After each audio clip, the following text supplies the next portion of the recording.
നമ്മളോട് പലരും വിളിച്ച് ചോദിക്കാറുണ്ട്, സാർ ഇലക്ഷൻ്റെ ചൂടങ്ങ് കയറിയപ്പോൾ DA വിട്ടുപോയോ, DR വിട്ടുപോയോ? വിട്ടിട്ടില്ല കേട്ടോ. അത് കിട്ടുന്നത് വരെ ഞങ്ങൾ പിറകെ ഉണ്ടാവും.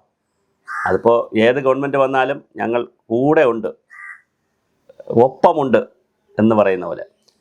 ഇന്നിപ്പോൾ ഇത് പ്രത്യേകിച്ച് ഒരു വീഡിയോ ചെയ്യാനുള്ളൊരു സാഹചര്യം, ജീവനക്കാരുടെ ക്ഷാമബത്ത കുടിശ്ശികയുടെ ആദ്യ ഗഡു, അതായത് ഈ 8 പ്രാവശ്യമായിട്ട് കൊടുക്കാമെന്ന് പറഞ്ഞ ആദ്യ ഗഡു മാർച്ച് 31-നകം വേണം എന്നൊരു ഉപഹർജി ഹൈക്കോടതിയിൽ പോയിട്ടുണ്ട്. സർക്കാർ ജീവനക്കാർക്കും അധ്യാപകർക്കും ക്ഷാമബത്ത കുടിശ്ശികയുടെ ഒരു ഗഡുവെങ്കിലും മാർച്ച് 31-നകം നൽകാൻ ഉത്തരവിടണം എന്നാവശ്യപ്പെട്ടുകൊണ്ട് ഹൈക്കോടതിയിൽ ഉപഹർജി ഫയൽ ചെയ്തിരിക്കുകയാണ്. നേരത്തെ ഒരു ഹർജിയുണ്ട്, യൂണിവേഴ്സിറ്റിക്കാരുടെ ഒരു ഹർജി ഉണ്ട്, ഞാൻ പറയാം. പക്ഷേ ഇങ്ങനെ ഒരു ഹർജി കൂടെ പോയിട്ടുണ്ട്. ഇനി വളരെ രസകരമായ മറ്റൊരു സാധനം കൂടെയുണ്ട്. കുടിശ്ശികയ്ക്ക് ന്യായമായ പലിശയും കിട്ടണം എന്നൊരു ആവശ്യം കൂടി വച്ചിട്ടുണ്ട്. പലിശയ്ക്ക് കൂടി ഒരു നിർദ്ദേശം ഗവൺമെൻറ്റിന് നൽകണം. കുടിശ്ശിക 8 ഗഡുവായി നൽകുമെന്ന് സർക്കാർ പ്രഖ്യാപിച്ചിട്ടുണ്ടെങ്കിലും ഇതുവരെ തുടർ നടപടി ഒന്നും ഉണ്ടായിട്ടില്ല. ഒരു ഓർഡർ ഇറക്കി, ആ order leads to another order എന്നാണ് സർക്കാർ. എന്താണ് പറയുന്നത് നമുക്കറിയത്തില്ല.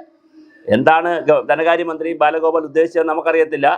ഒരു ഓർഡർ ഇറക്കിയിട്ട് ആ ഓർഡറിൽ പറയുന്നത് 8 ഗഡുക്കളായിട്ട് കൊടുക്കും. പക്ഷേ ഈ ഓർഡറിൻ്റെ വിശദാംശങ്ങൾ എന്ന് കൊടുക്കും, എപ്പോൾ കൊടുക്കും, ആര് കൊടുക്കും, എവിടെ കൊടുക്കും, എത്ര ഗഡുക്കളായിട്ട് കൊടുക്കും, അത് PF-ലുണ്ടോ, PF-ൽ നിന്ന് എടുക്കുന്ന എപ്പോൾ, ഈ വക കാര്യങ്ങളൊക്കെ അടുത്ത ഓർഡറിലാണ്. എന്നാൽ അടുത്ത ഓർഡർ ഇറങ്ങിയിട്ടുമില്ല.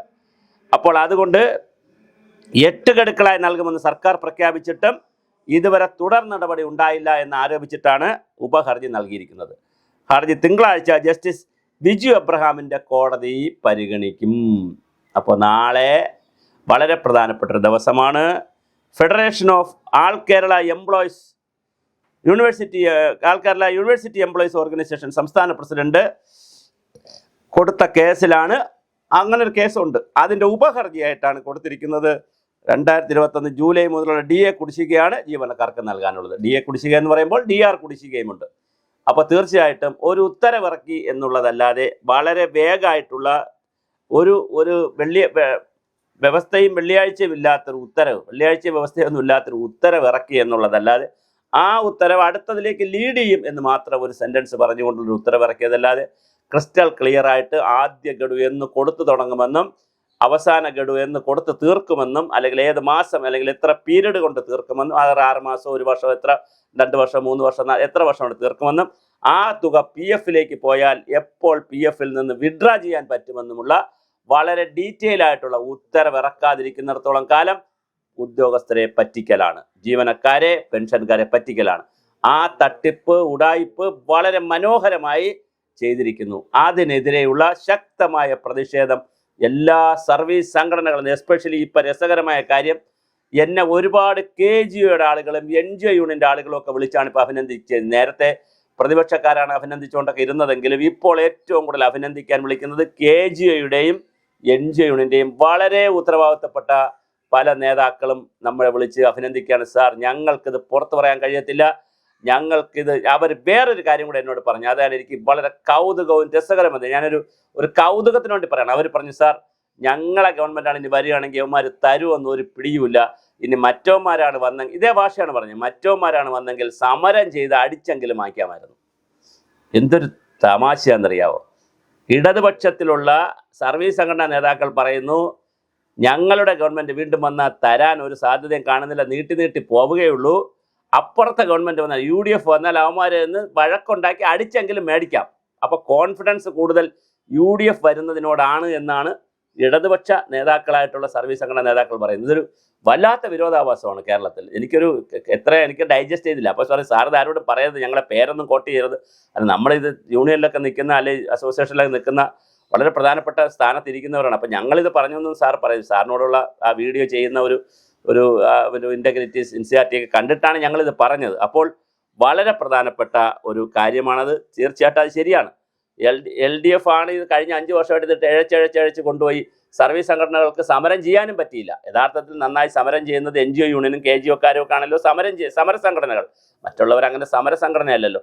അപ്പോൾ സമര സംഘടനകൾക്ക് സമരം ചെയ്യാനും പറ്റിയില്ല, നേരിട്ട് കിട്ടിയുമില്ല. അപ്പോൾ അവർ പ്രാർത്ഥിക്കുന്നത് അല്ലെങ്കിൽ കരുതുന്നത് ഇനിയിപ്പോൾ LDF വരണ്ട, കാരണം UDF വന്നാൽ നമുക്ക് വഴക്കുണ്ടാക്കി ഒരു സെക്രട്ടേറിയറ്റ് ഉപരോധമൊക്കെ നടത്തി നല്ല ശക്തമായ സമരം ചെയ്ത് നമുക്ക് വാങ്ങാം എന്നൊരു തോന്നൽ LDFിൻ്റെ യൂണിയൻകാരുടെയും അസോസിയേഷൻ KGOക്കാരുടെയൊക്കെ മനസ്സിൽ കയറിയിട്ടുണ്ടെന്നുള്ളത് വളരെ കൗതുകകരമായ, ഞാൻ രസകരമായ ഒരു കാര്യം പറഞ്ഞു. അപ്പം ഞാൻ പറഞ്ഞു ഇത് ഞാൻ എൻ്റെ സുഹൃത്തുക്കൾ ആരെയും പേരൊന്നും പറയാതെ ഞാൻ പറയും, ഇതൊരു രസകരമായ കാര്യം, അതൊരു ആ അർത്ഥത്തിൽ എടുത്താൽ മതി. ഇനി അവരാരും നാളെ പോയി LDFന് വോട്ട് ചെയ്യില്ലെന്നോ അല്ലെങ്കിൽ UDFന് വോട്ട് ചെയ്യുമെന്നോ ഒന്നും എനിക്കറിയത്തില്ല, അതൊക്കെ അവരുടെ സ്വകാര്യം. പിന്നെ മാത്രമല്ല അവർ സർവീസ് സംഘടനയുടെ ഭാഗമായിട്ട് അവർ വോട്ട് പിടിക്കാൻ പോവുകയും ചെയ്യും. വോട്ട് പിടിക്കാൻ പോവുകയും വോട്ട് മറ്റുള്ളവർക്ക് കൊടുക്കുകയോ ഇതൊന്നും നമുക്കറിയത്തില്ല.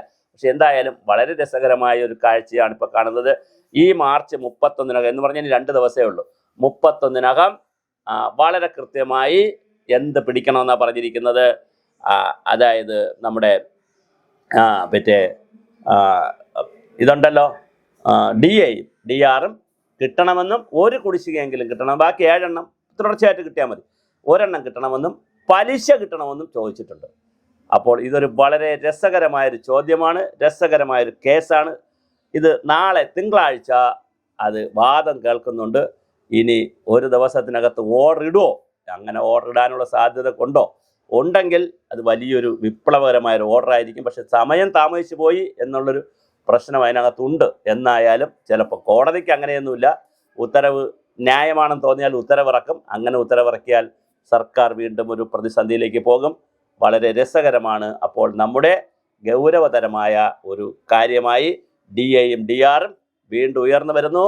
ഞങ്ങളൊപ്പമുണ്ട്, നിങ്ങളോടൊപ്പം. നിങ്ങൾ DAയും DR കിട്ടുമ്പം ഞങ്ങൾക്കും കൂടിയൊക്കെ ഞങ്ങളെയും കൺസിഡർ ചെയ്യണം. അത്രേ ഞാനിപ്പോൾ പറയുന്നുള്ളൂ. ഞങ്ങളെ നന്നായി നിങ്ങൾ സഹകരിക്കണം. അപ്പോൾ തീർച്ചയായിട്ടും DAയും DRും എല്ലാവർക്കും കിട്ടട്ടെ. അത് LDFിൻ്റെ ഈ ഓർഡർ വെച്ച് തന്നെ കിട്ടട്ടെ. അല്ലെങ്കിൽ LDFുകാർ തന്നെ UDFന് വോട്ട് ചെയ്യുകയും UDFനെ കൊണ്ടുവരികയും പിന്നെ സമരം ചെയ്ത് വാങ്ങാമെന്ന് പറയുന്ന വേറൊരു സ്ട്രാറ്റജി വന്നു പോയാൽ അതും ബുദ്ധിമുട്ടാകില്ലേ എന്ന് ഇടതുപക്ഷക്കാർ തന്നെ സീരിയസ് ആയിട്ട് ആലോചിക്കുക.